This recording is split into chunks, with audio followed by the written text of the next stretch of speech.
Se vocês puderem e quiserem, eu ia sugerir justamente isso, Priscila, que vocês ligassem a câmera. Desculpa te interromper, tá? Pode começar, fica à vontade. Professor, a minha câmera está com problema, tem algum problema? Não tem problema, mas aqueles que tiverem câmera e puderem, quiserem, seria bom, né? Pra gente poder também vê-los. Posso até tentar ligar aqui, mas tá, tipo, muito ruim. Tá, não, se não estiver funcionando, não tem problema não, tá? Priscila, fica à vontade, a hora que você quiser começar. Tá bom. Então, boa noite a todos. Nós somos o grupo 7, né, que é feito pela Priscila, a Jennifer, o Marcos, a Valéria e a Isabela. E o nosso tema é justamente esse, imigração para o Brasil. Mas primeiro eu gostaria de dar uma pincelada no geral, que a migração ela já faz parte da história da humanidade, né? Ao longo dos anos, das décadas, enfim, os historiadores já relatam migrações muito antes de existir a escrita, divisão de países, fronteiras, controles administrativos, enfim, já existia migrações. Porém, a gente começa os estudos a partir do século XIX, que é quando começa um período chamado de migração moderna. A migração, o que é migração? Nada mais é do que um movimento ou de uma pessoa ou de um grupo de uma determinada área geográfica ou administrativa para uma outra, procurando benefícios, procurando, enfim, melhores condições de vida, né, que seja ou temporariamente ou permanentemente. Temos alguns motivos que levam a essa migração, que seria mudanças climáticas, fugindo de catástrofes naturais, conquistas militares, insegurança, perseguição, insatisfação com o seu governo, buscas por melhores condições financeiras ou de estudo, ou então quando a pessoa, como é o caso do Brasil, Portugal queria vir para explorar e para povoar, né? E Portugal, como todos nós sabemos, é um país muito menor do que o Brasil, tanto em território quanto em quantidade populacional. Então, era muito inviável para Portugal trazer várias pessoas para cá para poder povoar, para poder explorar. Então, eles tiveram como ideia ir na África, pegar vários negros e trazê-los contra sua própria vontade para realizar trabalho escravo aqui, né, como para objetivando o seu crescimento econômico.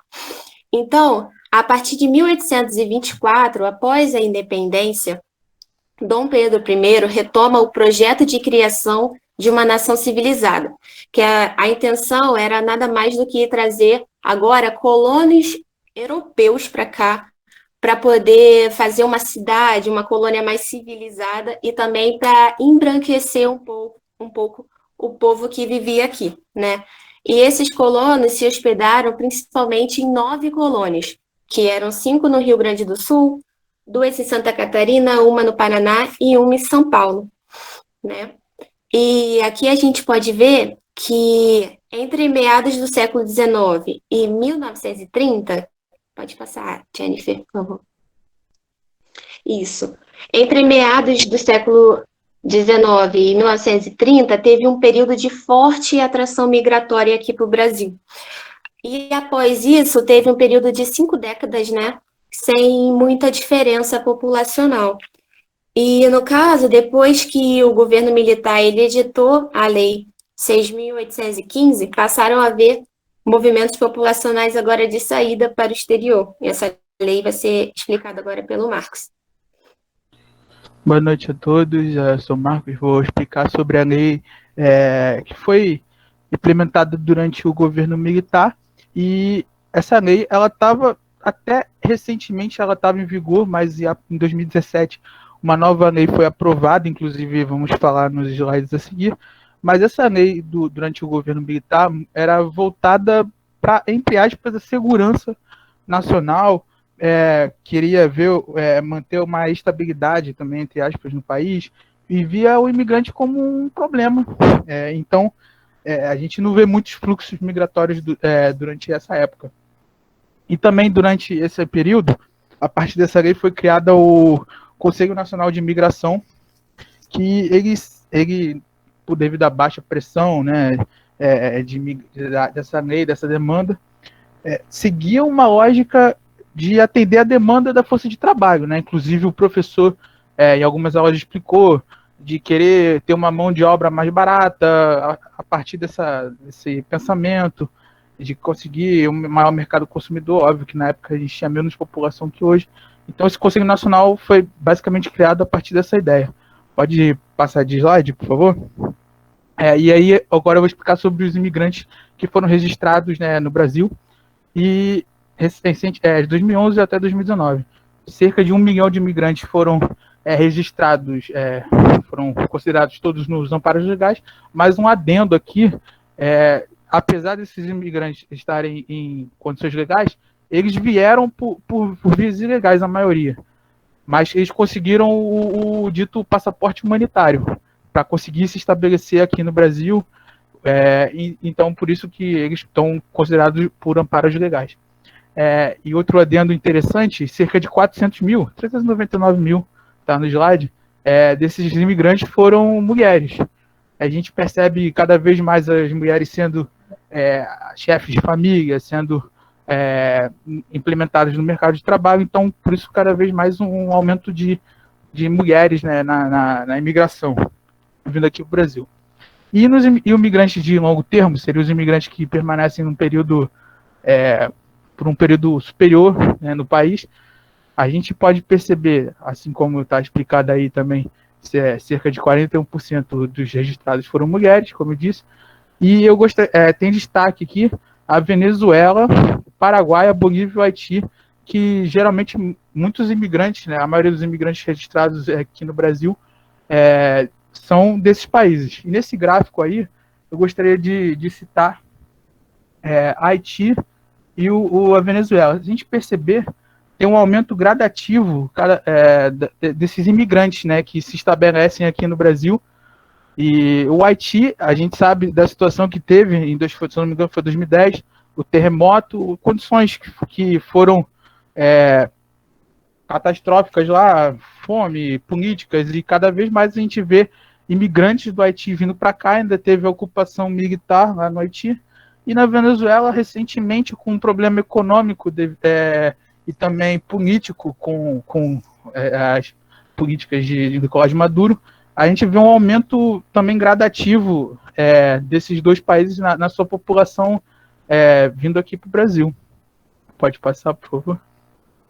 E a gente também percebe que esses imigrantes, eles sofrem com falta de amparo, né, do Estado, não só do Estado, mas às vezes eles nem reconhecem que tem certos direitos então acabam se sujeitando a trabalhos que são quase considerados escravos. Temos assim vários exemplos vou dando exemplo aqui, imigrantes bolivianos que foram pegos em uma indústria têxtil trabalhando em condições insalubres de quase escravidão, porque às vezes eles nem sabem que têm direitos que eles podem recorrer, devido também à falta de domínio da língua portuguesa, como está aí citado, não tem abrigos.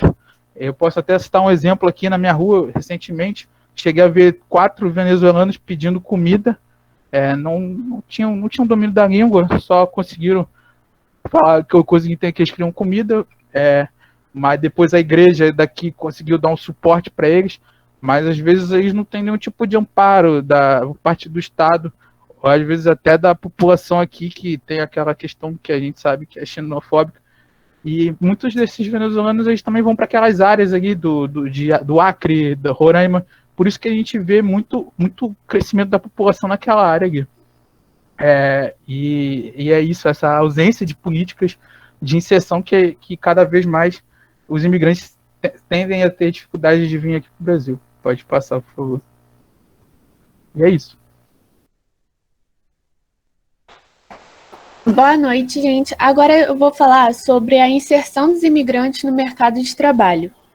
Bom, em 2010, o número total de imigrantes empregados com a carteira de trabalho assinada passou de 55 mil para 116 mil trabalhadores em 2014 e depois para quase 150 mil em 2019.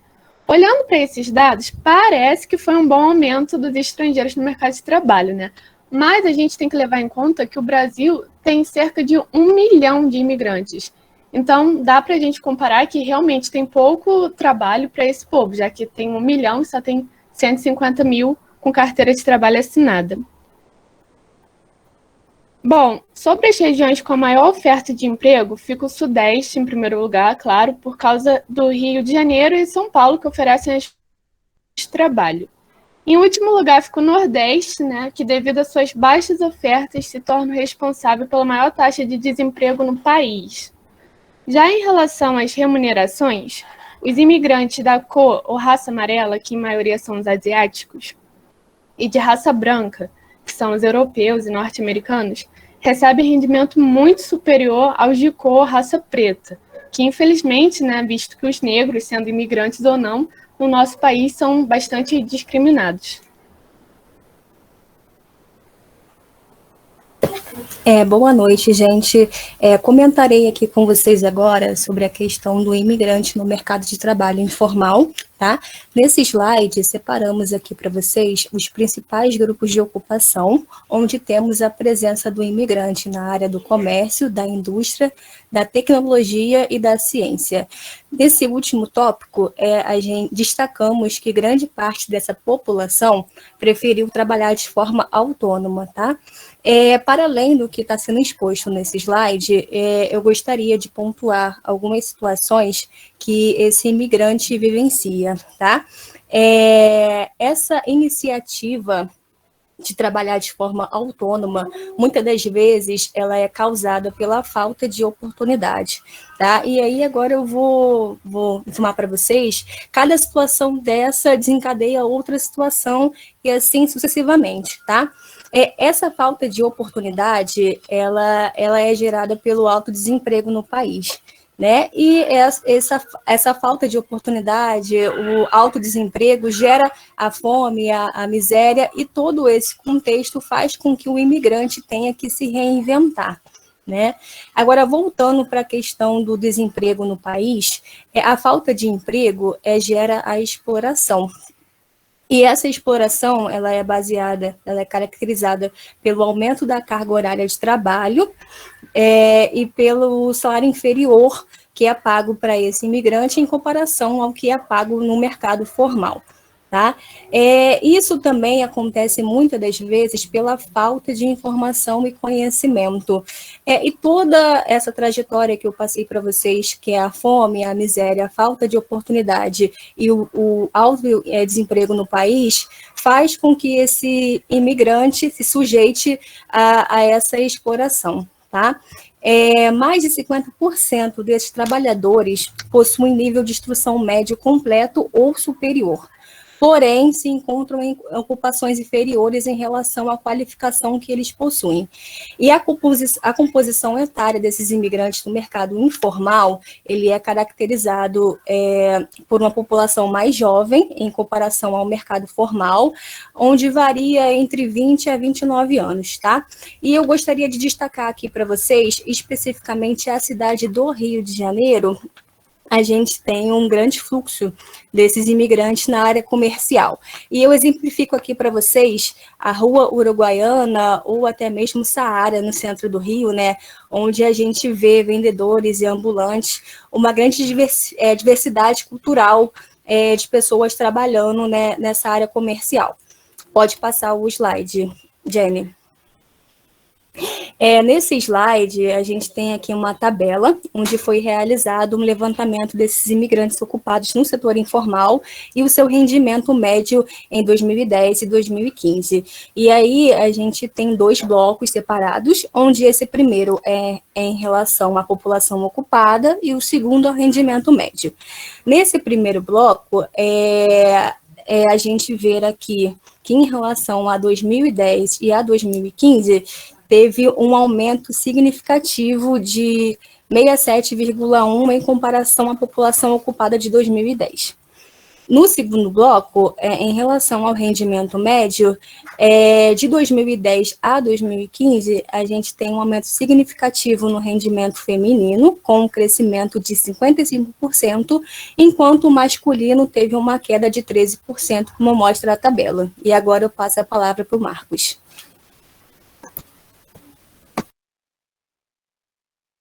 Então, pessoal, agora eu vou falar um pouquinho sobre esse gráfico aqui, que representa o acesso de imigrantes ao ensino, né? Tanto o ensino básico, que é visto nas colunas azuis, quanto o ensino superior, que são as colunas laranjas. Então, a gente consegue ver, durante esse período de 2011 de 2010 a 2019, que tem tido um crescimento, apesar de ser um crescimento não muito íngreme, mas tem crescido, principalmente o ensino básico.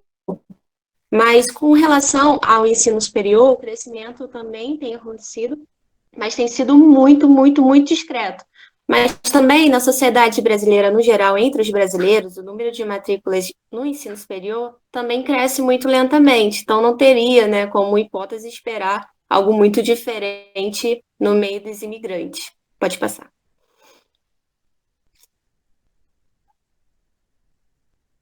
Então, falar aqui sobre os impactos que a Covid fez na imigração, principalmente no fluxo migratório. A gente perceber, e nos movimentos de fronteira. Se a gente perceber aqui, nos movimentos de fronteira, em 2009 era quase 2,5 milhões, e em 2020 esse número caiu para 90 mil. E caiu ainda mais em junho e julho para 40 mil.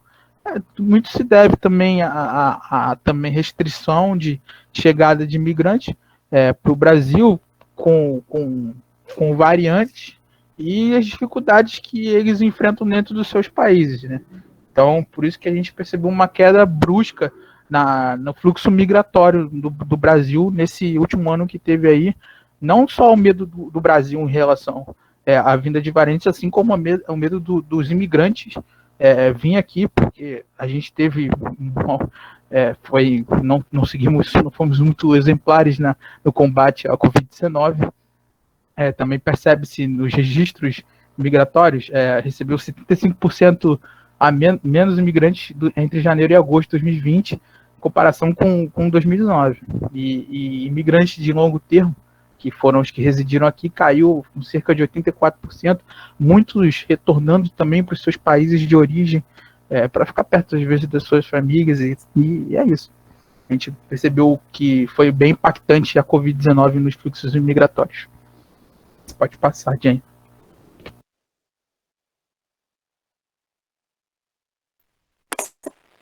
Boa noite.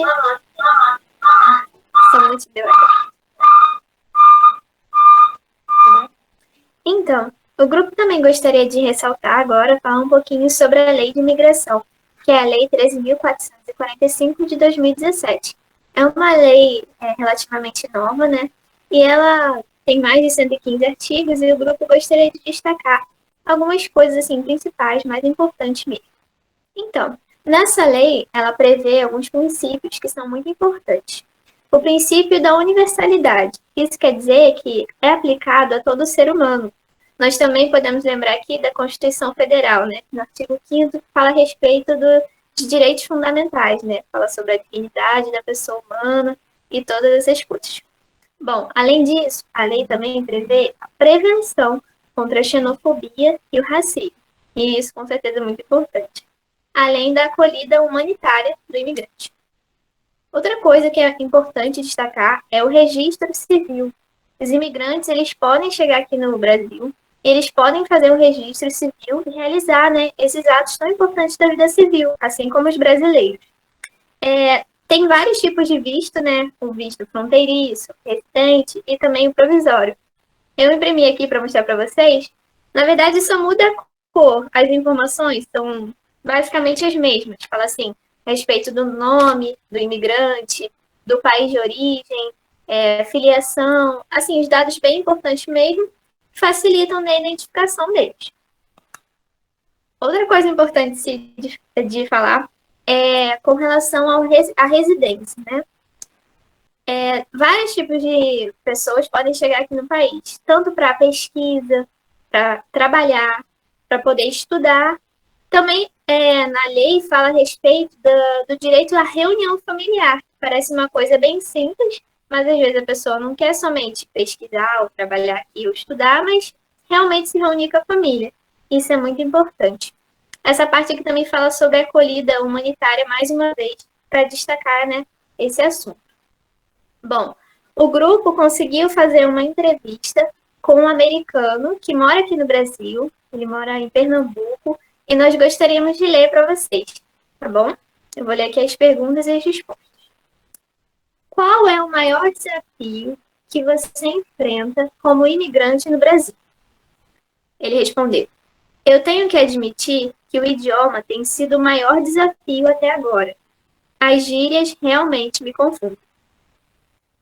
Você já sofreu preconceito ou xenofobia aqui? Se sim, como foi essa experiência? Sim, eu sou americano, mas a minha fisionomia é de coreano. E no lugar onde eu moro, Pernambuco, todos pensam que eu sou chinês. As pessoas fazem imitações de como eu falo, e hoje em dia eu ouço muitas críticas negativas por causa do coronavírus. Você desempenha a mesma função que desempenhava no seu país de origem? Não.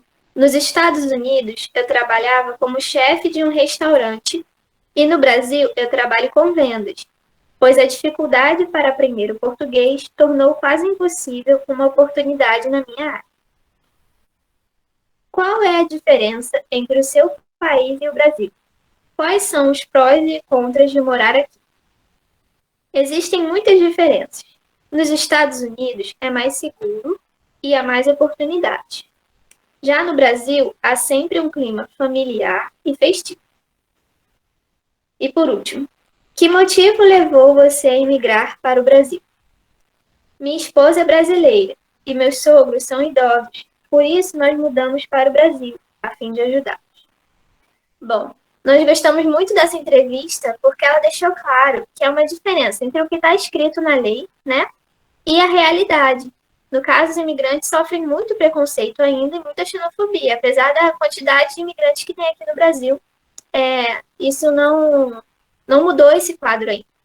E no âmbito acadêmico, né, cabe a nós, no âmbito acadêmico, no âmbito escolar também, né, do Colégio Pedro II, até mesmo nas redes sociais, debater esse assunto e discutir, né, falar sobre isso, da importância de acolher realmente, né, acolher os imigrantes, porque, acima de tudo, eles são seres humanos como nós, estão buscando emprego, melhores oportunidades na vida, e, assim, o mais importante é tirar a lei do papel, né, e fazê-la se materializar na vida real. É isso que o grupo gostaria de explicar hoje. Obrigada.